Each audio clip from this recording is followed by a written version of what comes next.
guys, I'm back. Hopefully you are back too. I've been off for, how long have we been off for, D-Mac? 2 weeks have we missed? 2 weeks. How dare we? We're a few minutes late, so D-Mac, there's been interesting language over that side of the room, let's put it that way. We had a few Facebook glitches, but we're with you now anyway, guys. So huge thanks for coming along. And just to let you know, I've actually just been on holiday with the family, which is why we've been off for the last couple of weeks. I've got no idea how my wife talked me into going on holiday in December when we have to take holidays over Christmas time anyway. I did ask her about that. She said I wasn't really listening and I agreed to it. So there you go. So for anybody with a spouse out there that you want to con them into doing or going on holiday when you have zero time to go on holiday, just ask them when you're not listening, get them to say yes, and then just pull that card out of the bag when you need it. Let me just see if we're on Facebook and everything's cool.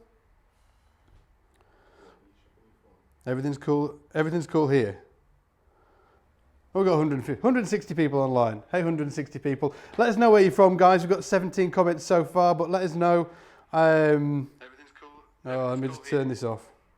Paul, Frederick. 160 people online. Sure you don't want to hear all that. Johnny, Milad, Simon. Hey, Simon. Where's the postcard? I know, I didn't even send. Do people send postcards anymore? Yeah. Did they? Have you ever sent a postcard, D-Mac? Exactly. Johannes, Phil. Hey Rachel. Are you pinning it or do you want me to pin it? No, I'm not. I'll pin it. Let me just pin it. Let me just pin this, guys, and then we'll crack on. Pin to the top. Post not updated due to a technical problem. I'm just going to leave it. When things go technically bad, I'm just like useless. It'll be fine. Anyway, guys, let us know where you're from, and just while you're doing that, and let us. Nice use. Andrew's saying nice use of the whiteboard, Scott. I bought one myself and use it when I teach. Just whiteboards are awesome. They just give you a bit more importance in your life. You know, I think it sort of like ties back to when we were kids and sat in front of a blackboard and watching the teacher. When you get your own board, you just feel a bit more. You know, listen to me. But where are you all from anyway, guys? Hey, Mark. Mark Smith's on. Mark, hopefully you have recovered from the flu. I think Gav told me yesterday that you'd been dying from the flu over the weekend. Who are my favourite bass players? From Don. Man, everybody Don, that's great. Just like a ton of guys. All the usuals. Hey, Terence from Hong Kong. Michael from Michigan. So cheers, dude. Danny Morris, you rock, Danny. You rock. Yeah, all good, D-Mac. Why? What's happening at your end, D-Mac? Are things not looking right? Yeah, a little bit weird. But... Bit weird. D-Mac says things are weird at his end, but it's all good at our end. Anyway, guys, today we're going to be talking about this. We've just released a huge course into the membership over at scottsbasslessons.com, and we've had a ton of questions about it because there's been so much great feedback from it. To be fair, and so I thought it would be a cool idea to go over some of the concepts that are in the course so you guys can soak it up and then decide if you want to check out the rest of the course and the rest of the other courses. But even if you're an Academy member, guys, stick around because I'm going to be covering some stuff in today that you're really gonna, you know, it'll give you it all in a. It'll give you a ton of great information, and then when you go and work on the larger course, you'll be like, oh yeah, around and check it out. So the first thing really I wanted to nail down today is the skills that you're going to need to become proficient at jazz, playing jazz. And first of all, before we even get into that, I wanted to talk just a tiny bit about why jazz is such an important platform to use to get your musicianship and your bass playing to the next level. Notice how I didn't say jazz is so important and you need to be really into it and love the music. You know, it's great if you do love the music, but as a learning tool and a platform to use to get your musicianship and bass playing to the next level, there's nothing better than jazz, because It's so great at getting this into gear, getting the brain into gear, having to deal with different chord types and making you have to understand how to use chord tones in context, arpeggios in context, scales in context, not just running up, you know, 1 octave or 2 octave arpeggios and scales and having no outlet for that.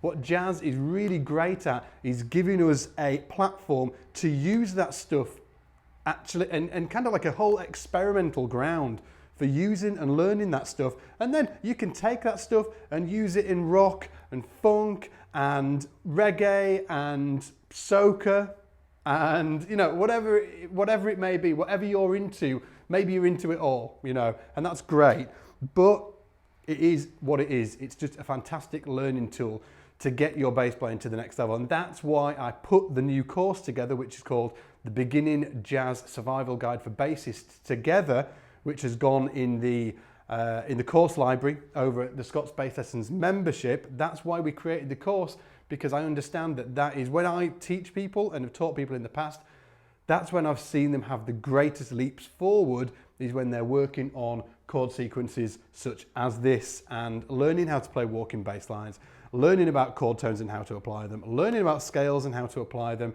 and actually making music out of this stuff, okay? So we're going to do some little exercises around this today, which is the first 8 bars, or the first actually 16 bars, because it's got a repeat on it, first 16 bars of Autumn Leaves. And Autumn Leaves is a really, really great tune to just dip your toe into learning jazz, because it's got the 4 essential chords in it.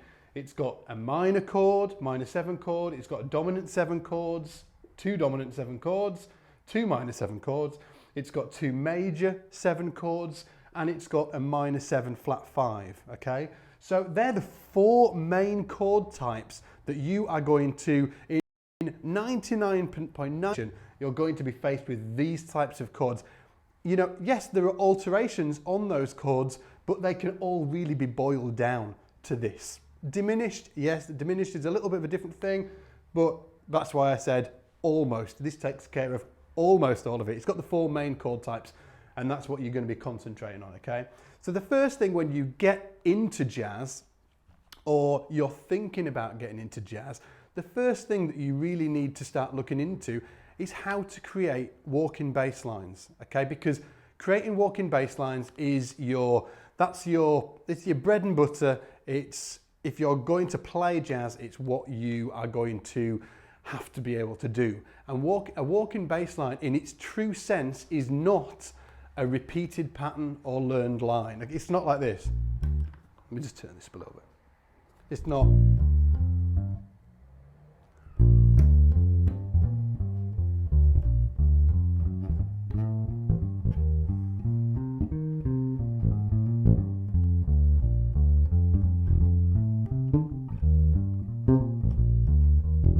Even though that sounds kind of like it's a walking bass line, that's like a boogie bass line. That's a completely different thing. A walking bass line outlines the chords and in its true essence is improvised. Even though when you are improvising, you are going to be calling on your pre-learned vocabulary for specific chord types. Don't worry if that sounds way overly academic for you. We're going to get into what that means later in this class. Okay, so walking bass lines is your bread and butter. You should be learning how to play walking bass lines, whatever music you're into, because in terms of a learning tool, as I said, jazz is the ultimate platform to get this stuff down, to really master the fingerboard.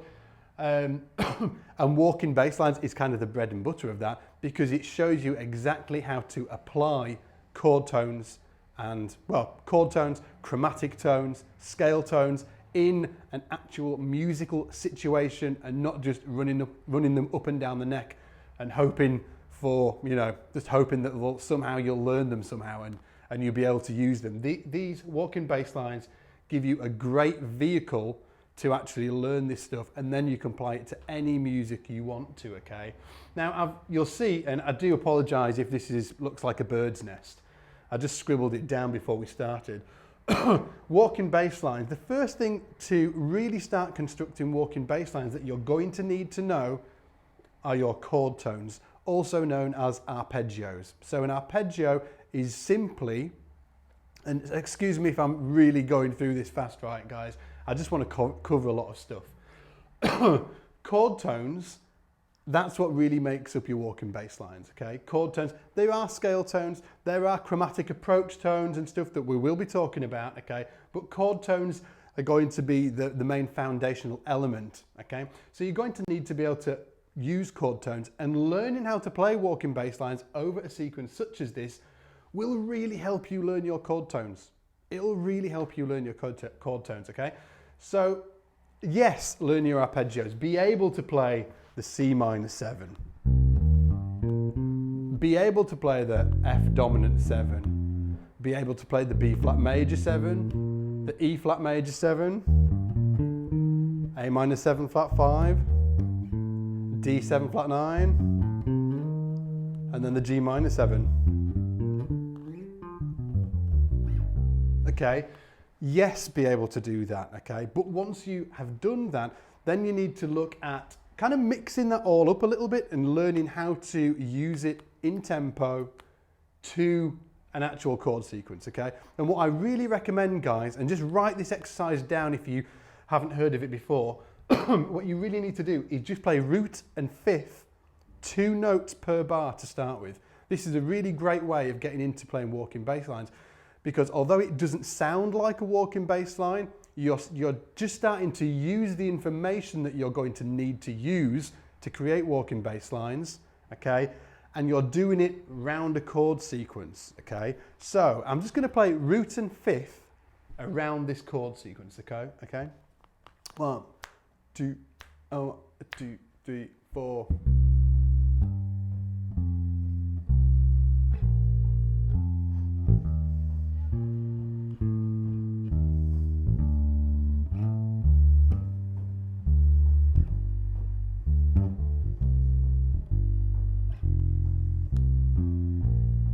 Generally just 2 a bar, 2 notes a bar.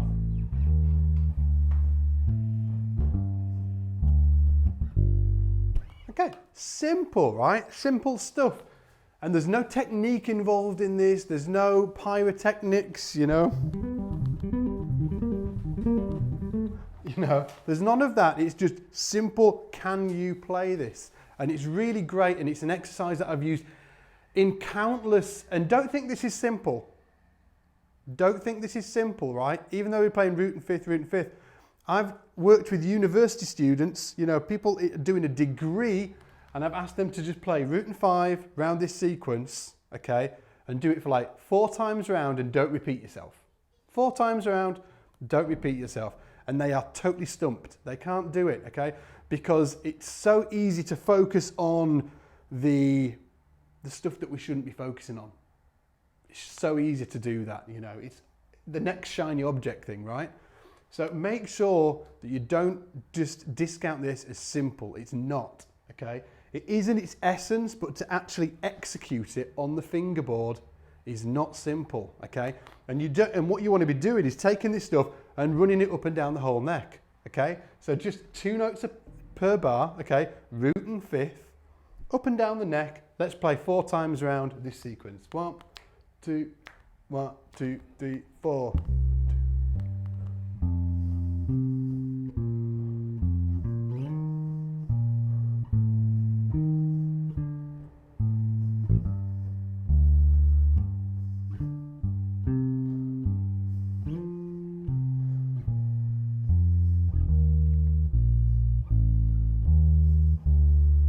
That's 2 times.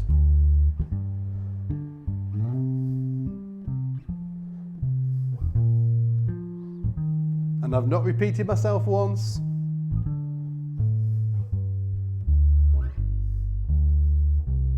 That's the 4th time coming up. Well, on the 4th time now. B flat, E flat, A minor 7 flat 5, D7, G minor, G minor. Okay, so that was 4 times round. I didn't repeat myself once, just playing roots and 5s, okay?